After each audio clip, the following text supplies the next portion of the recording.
बेटा आज का अपना टॉपिक है Newton forward difference interpolation formula for equal intervals.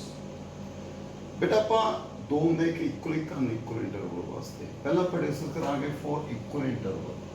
पहला आप पढ़ांगे बेटा forward difference interpolation formula Newton. ठीक है बेटा। Let y equal to f x कोई फंक्शन गिवन है। बेटा इक्वल इंटरवल का मीनस की होया, मान लो पहली वैल्यू x नॉट है, h का डिफरेंस है, सैकंड वैल्यू कितनी है x1, इसमें की लिखांगे बेटा x not plus h। Second value फिर इक्वल डिफरेंस है h, तो इसमें की लिखांगे बेटा x नॉट प्लस 2h। आई बेटा आगे xn कितना आएगा, x नॉट प्लस nh। कितने पॉइंट है बेटा आपको, कितने पॉइंट्स है टोटल, n प्लस 1 पॉइंट्स है, 4 0 2 n। तो ये क्रॉसपोंडिंग वैल्यू की आ गई बेटा y not F x not. Okay बेटा पूरे पुट कर x1 ਦੇ ਕਰੋਸਪੋਂਡਿੰਗ ਕੀ ਵੈਲਿਊ ਆ ਗਈ ਬੇਟਾ f x1 ਕਿਸ ਦੇ ਇਕੁਅਲ ਆ ਗਈ f x note plus h। ਆਈ ਬੇਟਾ yn ਕਿਹਦੇ ਇਕੁਅਲ ਆ ਗਏ f xn ਕੀ ਲਿਖਾਂਗੇ f x note plus nh। Okay बेटा मैं एक x की वैल्यू रख ली, की चलाई करते हैं बेटा x नोट ते x1 सिर्फ स्टार्टिंग को रखिए। याद करो बेटा मैं पिछले वीडियो ਦੇ ਵਿੱਚ ਅਸੀਂ ਲਾਸਟ ਵੀਡੀਓ ਦੇ ਵਿੱਚ ਜਿਹੜਾ ਫਾਰਵਰਡ ਡਿਫਰੈਂਸ ਫਾਰਮੂਲਾ ਹੁੰਦਾ ਫੋਰ ਆਪਣੇ ਫਾਰਵਰਡ ਇਹ ਜਿਹੜੀ ਵੈਲਿਊ ਦੇਖਣੀ ਹੈ x ਦੀ ਪਹਿਲੇ ਸਟਾਰਟਿੰਗ 'ਚ ਹੀ ਆ ਗਈ, ਕਿਸ 'ਚ ਆ ਗਈ ਬੇਟਾ x ਨੋਟ x1। ਜਦੋਂ ਆਪਾਂ ਬੈਕਵਰਡ ਕਰਾਂਗੇ ਉਹ ਲਾਸਟ ਦੇ ਵਿੱਚ ਹੋਏਗੀ ਬੇਟਾ। ਸੋ ਧਿਆਨ ਰੱਖਣਾ ਹੈ ਬੇਟਾ x ਨੂੰ ਆਪਾਂ ਨਹੀਂ ਰੱਖਣਾ, ਹੁਣ ਆਪਾਂ ਨੂੰ ਪਤਾ ਕਿੰਨੀ ਵੈਲਿਊ ਦੇਖੋ ਬੇਟਾ x1 ਦੇ ਵਿੱਚ 1h ਆ ਗਿਆ ਸੀ, x2 ਚ 2h ਆ ਗਿਆ ਸੀ, x3 ਚ nh ਆ ਗਿਆ ਸੀ, ਤਾਂ ਆਪਾਂ ਨੂੰ ਪਤਾ ਉਰੇ ਕਿੰਨੀ ਵੈਲਿਊ ਆਏਗੀ। ਆਪਣੇ ਅਸਿਊਮ ਕਰ ਲਿਆ x note plus ph। Okay ਬੇਟਾ ਹੁਣ p ਦੀ ਵੈਲਿਊ ਬੇਟਾ ਕਿੰਨੀ ਆ ਗਈ x minus x nought by h। ਬੇਟਾ ਕੁਐਸਚਨ ਦੇ ਵਿੱਚ ਇਸ ਦੀ ਜ਼ਰੂਰਤ ਪੈਣੀ ਹੈ ਬੇਟਾ, ਧਿਆਨ ਰੱਖਿਓ। सो क्लीयर है बेटा x की वैल्यू मैं इस दे विच रख ली x नोट ते x1 दे विच बेटा, तो आपको नहीं पता कितनी h ना मल्टीप्लाई होगा, इस करके मैं ph p इज एनी अपना रियल। ओके क्लियर है बेटा positive real x p equal to x minus x nought on h। Clear है बेटा पॉइंट है। इस तो बाद नेक्स्ट अपने हम वैल्यू फाइंड करनी है बेटा कि किस तरीके नाल आएगी बेटा, ये देखना होगा अपन। तब हम देखियो बेटा कि अपने एक शिफ्ट ऑपरेटर पढ़िया सी पुत्र, याद है शिफ्ट ऑपरेटर, मैं लास्ट वीडियो दे विच चेक कर सकदा बेटा तुहानू कराया सी। मैं कहा सी e1 fx बेटा क्लियर सी दा मीनिंग की सी e1 fx दा याद है f x plus h, e2 fx इसमें की लिखांगे बेटा f x plus 2h। Similarly मैं e p f x में की लिखूं बेटा उरे f x plus ph। Clear है तो देखो जो 2 सी 2h 1 सी 1h बेटा शिफ्ट ऑपरेटर में अप्लाई किया, मैंने लास्ट वीडियो दे तुसीं देख सकते हो बेटा मैं तो प्रूव किया हुआ है। सो मेरे लिए आ गया बेटा, मैं x की वैल्यू बेटा उरे x नोट करनी कितनी आ गई f x note plus ph। Clear है बेटा फ्रॉम 1 बेटा इसकी वैल्यू कितनी दी है पहले x। सो मेरे लिए f x किदे इक्वल आ गया e दी power p f x note. बेटा f x नोट किदे इक्वल सी देखियो तो y नोट। क्लियर है बेटा पॉइंट। अच्छा शिफ्ट ऑपरेटर अपने रिजल्ट प्रूव किया सी बेटा डेल्टा ते फॉरवर्ड डिफरेंस ते शिफ्ट ऑपरेटर ई दे विच रिलेशन की आया सी बेटा, वी नो दैट ई किदे इक्वल सी 1 प्लस डेल्टा। याद है बेटा ई दी वैल्यू कितनी आई सी पुੱਤ 1 प्लस डेल्टा, कोई प्रॉब्लम तो नहीं पुੱਤ देखो इस दे विच। सो इनू रे पुट किया बेटा मैंने fx equal to 1 plus delta the power p y nought. बेटा एनी प्रॉब्लम हो तक सोरे पहुंच गए बेटा। याद है बायनोमियल थ्योरम बेटा, we know that binomial theorem की सी पुत्र 1 plus x the power n 1 plus nx n n minus 1 upon 2 factorial x square n n minus 1 n minus 2 upon 3 factorial x cube. Infinity. ठीक है बेटा, लो मैं इन्हों लिखन लग गया बेटा, देखियो मैं एफ एक्स इक्वल टू की लिखूं बेटा इसमें 1 प्लस, बेटा एक रिजल्ट तैयार हो रहा है, ध्यान रखियो बेटा, F X equal to A दी पावर पी शिफ्ट की लिखांगे बेटा 1 प्लस डेल्टा दी पावर पी वाई नॉट, इसनों की लिखांगे बेटा 1 plus P delta, okay binomial theorem होता पी पी माइनस 1 ना वाई नॉट पा दो, वाई नॉट ना मल्टीप्लाई है ना बेटा, पूरे भी कितना होगा, चलो अगले स्टेप करता हूं बेटा, कितना आ गया 1 plus P delta p P minus 1/2 factorial delta square up to नाल कितना आ गया बेटा वाई नॉट। सो मेरे लिए रिजल्ट की बन गया बेटा Y naught P delta Y naught P P minus 1/2 factorial delta square Y naught up to so बेटा एक for Newton forward difference formula आ गया बेटा। सो बेटा एक ध्यान रखना इसका, ਇਹ ਡਾਇਰੈਕਟ ਕੁਐਸਚਨ ਦੇ ਵਿੱਚ ਆਪਾਂ ਕੀ ਕਰਾਂਗੇ, ਐਗਜ਼ਾਮਪਲ ਦੇ ਵਿੱਚ ਯੂਜ਼ ਕਰਾਂਗੇ। ਸਭ ਤੋਂ ਪਹਿਲਾਂ ਤੁਹਾਨੂੰ ਪਤਾ ਲੱਗ ਗਿਆ ਬੇਟਾ ਸ਼ਿਫਟ ਆਪਰੇਟਰ ਮੈंने ਕਿਵੇਂ ਯੂਜ਼ ਕੀਤਾ ਹੈ, ਬਿਲਕੁਲ ਸਿੰਪਲ ਮੈਥਡ ਨਾਲ ਤੁਹਾਨੂੰ ਮੈਂ ਪ੍ਰੂਵ ਕਰਵਾਇਆ ਬੇਟਾ, ਧਿਆਨ ਨਾਲ ਕਰ ਲੈਣਾ, ਇਹ ਯੂਜ਼ ਹੋਏਗਾ ਐਗਜ਼ਾਮਪਲ ਦੇ ਵਿੱਚ, ਇਹ ਪੇਪਰ 'ਚ ਵੀ ਆ ਜਾਂਦਾ ਬੇਟਾ ਇਹ ਵਾਲਾ। ਸੋ ਪਲੀਜ਼ ਬੜੇ ਧਿਆਨ ਨਾਲ ਕਰਿਓ। ਹੁਣ ਮੈਂ ਇੱਕ ਐਗਜ਼ਾਮਪਲ ਕਰਵਾਉਣ ਲੱਗਿਆ ਬੇਟਾ, बेटा देखो एग्जांपल फर्स्ट की दिता है बेटा, किवें ਆਪਾਂ ਇਹ ਰਿਜ਼ਲਟ ਯੂਜ਼ ਕਰਨਾ ਹੈ ਬੇਟਾ, the population of the town, अपन पॉपुलेशन ऑफ द टाउन दे रखिया बेटा 1891 ਦੇ ਵਿੱਚ 4690 0160 in सेंसस ਦੇ ਵਿੱਚ, ठीक है बेटा, estimate the population of the year 1895, naturally बेटा 1895 किस ਚ ਆ ਗਈ, ਇਹਨਾਂ ਦੇ ਦੋਵਾਂ ਦੇ ਵਿੱਚ ਆ, तो नेचुरली किहड़ा फार्मूला लगेगा बेटा forward difference, Newton forward difference interpolation का। सो इन किस तरह करना है बेटा, पहला x कितना आता है 1891 1901, क्लियर है ना बेटा, मैं क्यों फॉरवर्ड डिफरेंस यूज कर रहे हैं, बिकॉज फर्स्ट ਦੇ ਵਿੱਚ ਮੈਂ ਦੱਸੀ ਸੀ x ਦੀ ਵੈਲਿਊ ਕੀ ਚਲਾਈ ਕਰਦੀ ਹੈ x ਨੋਟ x1 ਦੇ ਵਿੱਚ ਆਈ ਹੈ ਬੇਟਾ 1911 1921 1931 y 46 66 81 93 101। ਤਾਂ ਪਹਿਲਾਂ ਬੇਟਾ ਆਪਾਂ ਕੱਢਾਂਗੇ 10, ਕਿੰਨਾ ਆ ਗਿਆ 20 15, ਉਸ ਤੋਂ ਅੱਗੇ ਕਿੰਨਾ ਆ ਗਿਆ ਬੇਟਾ 93 81 12 and 8 बेटा ये डेल्टा स्क्वायर y -5, ओके बेटा -3 -4, फिर डेल क्यूब y कितना आ गया बेटा 2 -1, डेल्टा 4y कितना आ गया बेटा पहले -3। सो मतलब ये वैल्यूज आ गई। अच्छा बेटा अपना रिजल्ट की सी, पहले ਆਪਾਂ वैल्यू कैलकुलेट कर ली बेटा p ਦੀ, याद करो मैं p की दसिया ਤੁਹਾਨੂੰ ਲਿਖਾਇਆ ਸੀ ਕੀ ਆਊਗਾ x - x nought by h। बेटा अपने किस ਦੀ वैल्यू कैलकुलेट करनी है 1895 ਦੀ, ਤਾਂ ਇਹ x ਹੋ ਗਿਆ, ओके x नोट ਕਿਹੜੀ वैल्यू ਹੈ ਪੁੱਤ, ਧਿਆਨ ਨਾਲ ਸਮਝਣਾ ਬੇਟਾ, ਕਿਸ ਦੀ ਕਿਸ ਆਪਣੇ ਏਅਰ ਦੀ वैल्यू, ਉੱਥੇ x ਕੀ ਸੀ, x ਇਹੀ ਸੀ ਨਾ ਪੁੱਤ, ਵੀ ਕਿਹੜੀ वैल्यू ਲਾਈ ਕਰਦੀ x नोट ਤੇ x1 ਦੇ ਵਿੱਚ, ਉਹ x ਦੀ वैल्यू ਲਿਖਣੀ ਮਾਈਨਸ x नोट ਦੀ वैल्यू 1891 अपॉन h कितनी विड्थ है पुੱਤ ਇਹਨਾਂ ਦੀ, ਆਪੇ ਲਵੇ 10, क्लियर है पुੱਤ। ਤਾਂ ਇਹਨੂੰ ਸੋਲਵ ਕਰਕੇ बेटा ਕਿੰਨੀ ਆ ਗਈ ਦੇਖਿਓ 4/10 0.4 आ गई बेटा, क्लियर है स्टेप। फिर इस तो बाद अपने रिजल्ट की सी बेटा fx इक्वल टू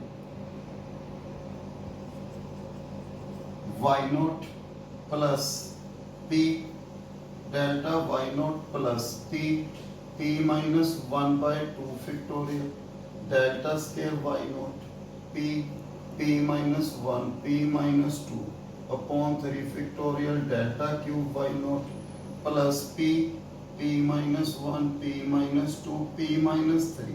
बेटा उतना जाना पैना है, क्यों डेल 4 दी वैल्यू पर पता ना बेटा 4 फैक्टोरियल डेल 4 y नोट। हुण चीज देखो बेटा ਤੁਹਾਨੂੰ पता है आह वैल्यू किहदी है y नोट दी, आह वैल्यू किहदी है डेल्टा y नोट दी, ए वैल्यू की है बेटा डेल्टा स्केयर वाई नॉट की, ए वैल्यू की है डेल्टा क्यूब वाई नॉट की, ए वैल्यू की आ गई डेल्टा 4 वाई नॉट। सो ये ध्यान रखियो पुत्र वैल्यू। सो मैं ये पूरे पुट करनी है बेटा, कितना आ गया एफ एक्स लिखियो पुत्र वाई नॉट, वाई नॉट की वैल्यू कितनी है 46 प्लस पी, पी कितना बेटा 0.4 into delta Y nought 20 plus next p, P minus 1 0.4 minus 1 upon 2 factorial. Okay बेटा, डेल्टा स्केयर वाई नॉट कितना बेटा -5। ओके पुत्र, उस तो आप plus p, P minus 1 p minus 2 upon 3 factorial delta cube y nought कितना सी पुत्र 2 plus p, P minus 1 p minus 2 P minus 3 upon 4 factorial ते कितनी वैल्यू आ गई -3। हुण आप इसकी कैलकुलेशन कर लगे, देखो बेटा ये करके मैंने कैलकुलेशन कर ली 46 प्लस 8 0.6 0.128 प्लस 0.1248 करके इतनी वैल्यू आ गई बेटा। सो ये चेक करना हो बेटा भी ਤੁਹਾਡਾ आंसर सही है या गलत है। तो एक चीज देखो सी पुੱਤ ਪਹਿਲਾਂ ਪੋਪੂਲੇਸ਼ਨ ਜਦੋਂ ਆਪਣੇ ਏਜ ਦੇ ਵਿੱਚ ਦੇਖੀ ਸੀ ਕਿਸ ਦੇ ਵਿੱਚ ਹੈ ਬੇਟਾ 46 ਤੇ 66 ਦੇ ਵਿੱਚ ਹੈ। ਤਾਂ ਜਿਹੜੀ ਪੋਪੂਲੇਸ਼ਨ ਹੈ ਬੇਟਾ ਇਹਦੇ ਵਿੱਚ ਹੀ ਚੈੱਕ ਕਰਨੀ ਨਾ, ਤਾਂ ਜਿਹੜਾ ਆਨਸਰ ਆਏਗਾ ਬੇਟਾ ਇਸ ਦੇ ਵਿੱਚ ਹੀ ਕੋਈ ਨਾ ਕੋਈ ਵੈਲਿਊ ਆਏਗੀ। ਕਿੰਨੀ ਆਈ ਹੈ ਬੇਟਾ 54 ਅਪਰੋਕਸੀਮੇਟਲੀ, ਤਾਂ ਇਹਦੇ ਵਿੱਚ ਵੈਲਿਊ ਆ ਗਈ। ਤਾਂ ਚੈੱਕ ਹੋ ਸਕਦਾ ਤੁਹਾਡਾ ਆਨਸਰ ਸਹੀ ਹੈ ਜਾਂ ਨਹੀਂ। ਸੋ ਇਸ ਤੋਂ ਐਗਜ਼ਾਮਪਲ ਨੰਬਰ 2, ਸੈਕੰਡ ਐਗਜ਼ਾਮਪਲ ਦੇਖੋ ਬੇਟਾ, ਆਪਾਂ ਨੂੰ ਕਿਹਾ number of student to obtain marks between 40 and 45। ਆਪਣੇ ਦੇ ਵਿੱਚ ਨੰਬਰ ਆਫ ਸਟੂਡੈਂਟਸ ਫਾਈਂਡ ਕਰਨੇ ਕਿਸ ਦੇ ਵਿੱਚ ਬੇਟਾ 40 ਐਂਡ 45। ਆਪਾਂ ਨੂੰ ਇੰਟਰਵਲ ਦੇ ਰੱਖਿਆ ਬੇਟਾ 30 ਟੂ 40 ਮਾਰਕਸ ਦੇ ਵਿੱਚ ਕਿੰਨੇ ਨੰਬਰ ਆਫ ਸਟੂਡੈਂਟ ਹੈ ਬੇਟਾ 31, 40 ਟੂ 50 ਦੇ ਵਿੱਚ 42, 50 ਟੂ 60 51, 60 ਟੂ 70 35, 70 ਟੂ 80 31। ਓਕੇ ਬੇਟਾ, मैं पहले इसको अपना x की वैल्यू लिख ली बेटा, किमें लिखे मार्क्स लेस देन, भी लेस देन मतलब 40 तो लेस, 50 तो लेस, 60 70 80 बेटा ये बना रहे हैं। पहला मार्क्स लेस देन 40 किन्ने बेटा 31। ओके, फिर की है बेटा लेस देन 50, 50 तो लेस दे विच 31 भी आ गया बेटा, 42 भी आ गया। फिर पुत्र लेस देन 60, ਇਹਦੇ ਥਰਡ ਕਿੰਨਾ ਹੋ ਗਿਆ, ਤਿੰਨਾਂ ਨੂੰ ਐਡ ਕਰਕੇ ਬੇਟਾ 124। ਲੈਸ ਦੈਨ 70 ਇਹਨਾਂ ਨੂੰ ਐਡ ਕਰ ਲਿਆ ਬੇਟਾ ਸਾਰਿਆਂ ਨੂੰ, ਲੈਸ ਦੈਨ 80। ਸੋ ਇਹ ਮਤਲਬ x ਆ ਗਿਆ, y ਆ ਗਿਆ। ਲੋ ਬੇਟਾ ਹੁਣ ਇਹ ਦੇਖੋ ਇੱਧਰ ਆਪਣੇ ਫਾਰਵਰਡ ਡਿਫਰੈਂਸ ਟੇਬਲ ਬਣਾ ਲਿਆ ਬੇਟਾ। ਕਿੰਨਾ ਦਿੱਤਾ ਹੈ ਬੇਟਾ ਉਹਨੇ x 40 50 60 70 80, y ਗਿਵਨ ਹੈ ਪੁੱਤ ਟੇਬਲ ਮੈਂ ਬਣਾ ਲਿਆ ਬੇਟਾ, del y del square y delta cube y delta 4। पहला आप p की वैल्यू फाइंड कर लिया पुत्र, x minus x not upon h। बेटा किस च करना है आप 40 टू 45, सो 45 माइनस 40। ठीक है बेटा, इस दे विच आ गई ना वैल्यू x नॉट की वैल्यू 40, x1 की वैल्यू x की वैल्यू 45, h कितना बेटा 10, 5.10 0.5 आ गया। अपना रिजल्ट पता है बेटा, मैं उस वैल्यू पुट कर रहा देखियो एफ एक्स इक्वल टू, अच्छा उस तो पहला ए की है बेटा Y nought delta Y nought delta square y nought delta cube y nought delta 4 y nought. तो एफ एक्स की वैल्यू कितनी है बेटा एक्स सॉरी वाई नॉट पहला प्लस वाई नोट बेटा रिजल्ट पुट कर रहे हैं डायरेक्ट, मैं रिजल्ट ही लिख रहा डायरेक्ट पुट कर रहा है। पहला वाई नोट 31 प्लस फिर की सी अगे बेटा पी, पी कितना है 0.5 नाल की सी बेटा डेल्टा वाई नोट 42 प्लस उस तो अगे कितना है बेटा P, P minus 1 upon 2 factorial delta square y not plus p p minus 1 p minus 2 upon 3 factorial delta cube y not plus आगे कितनी आ गई बेटा p minus 1 p minus 2 p minus 3 upon 4 factorial delta 4y not.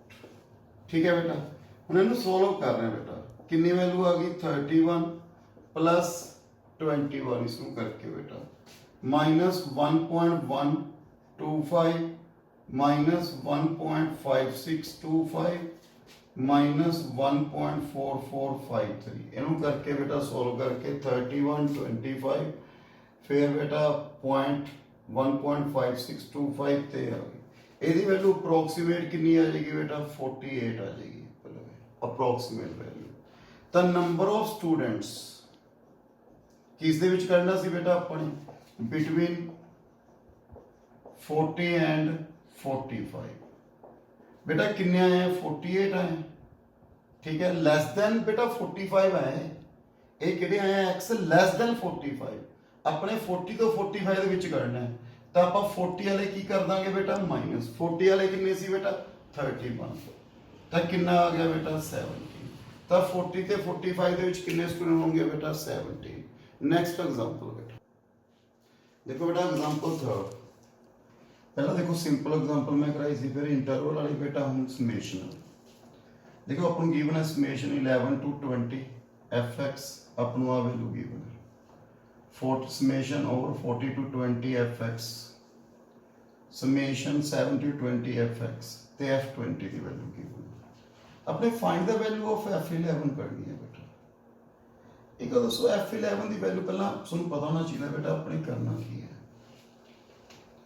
हुण f11 की value find करनी है तो किस तरीके नाल सकदे देखियो पुत्त पहला जे मैं उरे f11 to 20 fx का मीनिंग की होए f11 f12 f13 तो लेके बेटा f20 तक हो गया।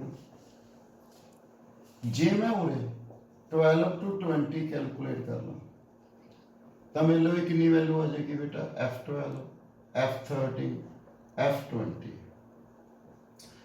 इस चो मैं की करता बेटा माइनस करता तो मेरे लो वैल्यू की बचूगी f11 की वैल्यू बचेगी क्यों सारे इस कैंसल हो गए की रह जाऊगा f11 जो इस चो माइनस करता मतलब मेरा हूँ टारगेट की है जे मैं f11 की वैल्यू करनी है तो मैंने 12 वाली वैल्यू कैलकुलेट करनी है। सो एक गल का ध्यान रखना है बेटा। सो मेरा पॉइंट मैं फिर दोबारा ही इस पॉइंट ध्यान ना पहला देखियो बेटा लेफ्ट में इसमें ux कंसीडर कर लिया किसनु पूरे x है ना x to 20 fx summation over x to 20 fx मैं कंसीडर कर लिया ux तो u11 की वैल्यू कितनी आ गई समेशन 11 to 20 fx किदे को दिता है बेटा अपन 44060 u बेटा नेक्स्ट 14 कितनी आ गई 14 to 20 fx कितनी वैल्यू है 38220 u कितना बेटा आगे 70 कितनी है बेटा वैल्यू है 27178 ते f20 की वैल्यू अपन गिवन है बेटा 20 to 20 u20 कितना आ गया बेटा वही 20 वैल्यू एक ही रहेगी ना पुत्र f20 कितनी आ गई 8450। हुण मैंने क्या हो रहा की कैलकुलेट करना है बेटा मेरा टारगेट की है देखो बेटा f11 की वैल्यू कड्ढण लई हुण दसो इहनूं की लिखूंगा पुत्र मैं u11 इसनूं की लिखूंगा u12 तो f11 किवें आएगा बेटा u12 माइनस u11 इनू 1 लिख के रख लो बेटा मेरा टारगेट है। सो पहला मैं एक डिफरेंस टेबल बना रहा हूं x की वैल्यू कितनी है देखियो बेटा 11 14 17 20 y की वैल्यू आ गई पुत्ते मैं लिखता फॉरवर्ड डिफरेंस टेबल बनाया बेटा रीजंस नु पता है अपने u12 कैलकुलेट करना ਉਹ ਕਿਸ ਦੇ ਵਿੱਚ ਆਉਂਦਾ ਬੇਟਾ, ਇਹਦੇ ਵਿੱਚ ਹੀ ਆਉਂਦਾ ਨਾ, ਫਸਟ ਟਰਮ ਦੇ ਵਿੱਚ। ਸੋ ਇਸ ਲਈ ਮੈਨੂੰ ਕੀ ਕੈਲਕੂਲੇਟ ਕਰਨਾ ਪੈਣਾ ਬੇਟਾ, ਫਾਰਵਰਡ ਡਿਫਰੈਂਸ ਫਾਰਮੂਲਾ ਅਪਲਾਈ ਕਰਨਾ ਪੈਣਾ। ਇਹ y ਨੋਟ ਹੈ, ਇਹ del y nought, del square y nought, del cube y nought. ਤਾਂ ਪਹਿਲਾਂ p ਕੈਲਕੂਲੇਟ ਕਰ ਲਓ ਬੇਟਾ, x minus x nought by h। x ਦੀ ਵੈਲਿਊ ਕਿੰਨੀ ਰੱਖਾਂਗੇ ਬੇਟਾ 12, ਇਹ x ਨੋਟ ਦੀ ਵੈਲਿਊ 11, 1/3 ਆ ਗਈ ਬੇਟਾ। ਓਕੇ, p ਦੀ ਵੈਲਿਊ। ਦੈਨ fx ਕਿਹਦੇ ਇਕੁਅਲ ਆ ਪੁੱਤਰ, y note 44060 plus p minus 5840 plus p minus 1। Main points में क्लियर है बेटा, मैं और x की वैल्यू 12 क्यों रखी है, क्योंकि सारा पॉइंट उस नाल ही चल रहा है 1 नाल, और ये कुछ भी नहीं है बेटा। Upon 2 factorial into minus 5202 plus 1/3 minus 1, 1/3 minus 2/3 factorial into minus 2484। बेटा इसकी कैलकुलेशन करके पुत्र सारी मेरे वैल्यू कितनी आ गई पुत्र, 42538 आ जाएगी बेटा, इन कैलकुलेट करके सारा। एक किदी वैल्यू है पुत्र मेरे लो, ये है F12 की वैल्यू, सॉरी U12, क्योंकि अपने x की वैल्यू उत्थे आप रखी थी ना fx, x की वैल्यू कितनी है उरे पुत्र 12। सो मेरे लो ये आ गई। अपने की करना है F11, दोस्तों मैं फ्रॉम 1 बेटा पॉइंट दसिया सी, F11 किमें आऊगा, U12 minus U11। U12 की वैल्यू कितनी है बेटा 42538, सॉरी F11 बेटा दोबारा इधर देखियो, F11 किमें आएगा U11 माइनस U12, इन्हें इस चो माइनस करेंगे बेटा। सो पहला की लिखांगे U11, फिर लिखांगे U12। U11 की वैल्यू कितनी है बेटा 44060, U12 की वैल्यू कितनी है 42538। बेटा करके आप लवे कितनी आ गई 1522। सो बेटा इस मैथड नाल सुने जिहड़ी एग्जांपल सी बेटा इस मैथड नाल करनी है, Newton forward difference interpolation formula. मैं नेक्स्ट वीडियो दे विच दसूंगा पुੱਤ ਤੁਹਾਨੂੰ Newton backward difference interpolation formula. So पुੱਤ ਇਹਦੇ क्वेश्चन ट्राई करने बेटा। Thank you very much.